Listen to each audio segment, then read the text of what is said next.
Hey, I told you on my next video I was going to show you my hookah rig and how I set that up and how I take that off the beach.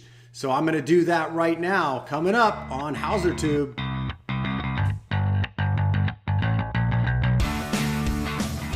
My setup is about 20 years old, so it's an old piece of machinery, but I've got it still going. I recently just had to replace the engine. I had a Honda engine that lasted forever, and then this season when I was getting it ready to get going, it died on me. So I had to get a new engine. I looked at some of the other Honda engines that are about the same because they don't make the brand that I have anymore. And I ended up going to Harbor Freight and picking up a comparable engine for $100.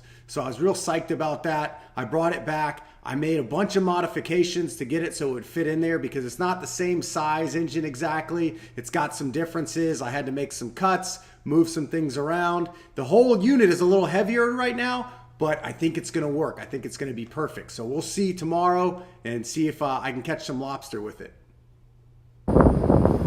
So here's my setup that I take down to the beach with me. I've got my dive gear here that I showed you in the other video, all my lobstering stuff, my dive skin, my mask. I have that all in this bag that I can carry down to the beach. I've got my hookah compressor, which is an engine and an air compressor pump, and that sends air down to me through these hoses here. So I usually take another diver with me. I've got two hoses that I can hook up to this machine, and it keeps us supplied with air for an hour and a half, 2 hours at a time. I've also got weight belts.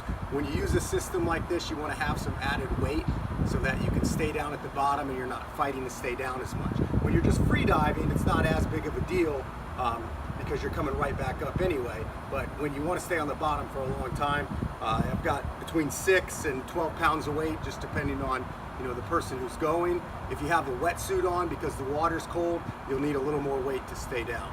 I've also got my kayak. Now I put the hookah compressor on my kayak. Most people put the hookah compressor on a tire, or on a tube. And that's great. It works great. It's easy to carry. It's not heavy.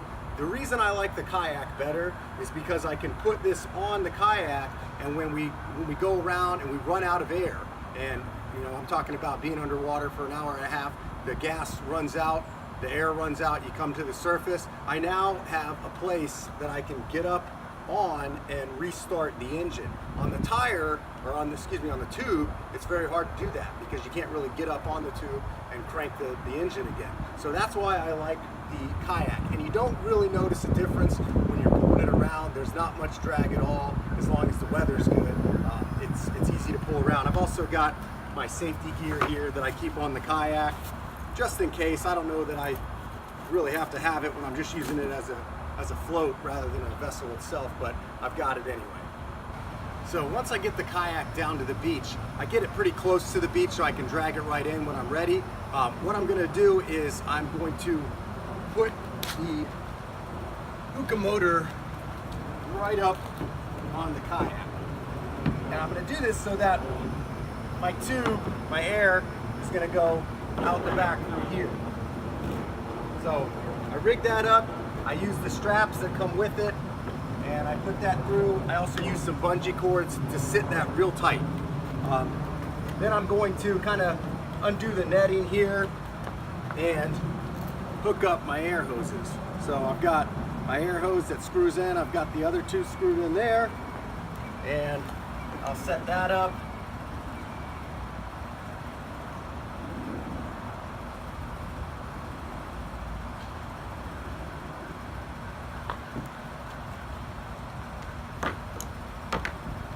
Unhook the hoses. I'll just unhook one of them so you can see, so I don't have to wind both of them back up.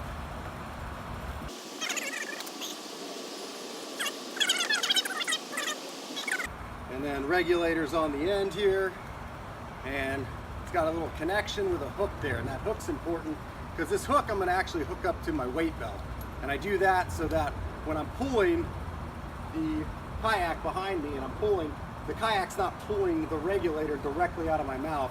The kayak's pulling from my belt. So that's what's actually pulling the kayak, so that I don't have that. If I didn't have that connected to my belt, then this would be a nightmare because I would keep pulling out of my mouth. So I hook that up. I walk my lines out straight. I make sure my life vest is in here. Got my safety whistle. Hook this all back up. Belt goes on. Anything left over, I'm gonna hook to the kayak. So I've got little hooks around the kayak that I can just strap bags into. So if they do fall over, they don't go anywhere. And pretty much I'm ready to go. I'll show you how it runs here. I haven't started it up yet, so it might take a second to start it up. But let's see.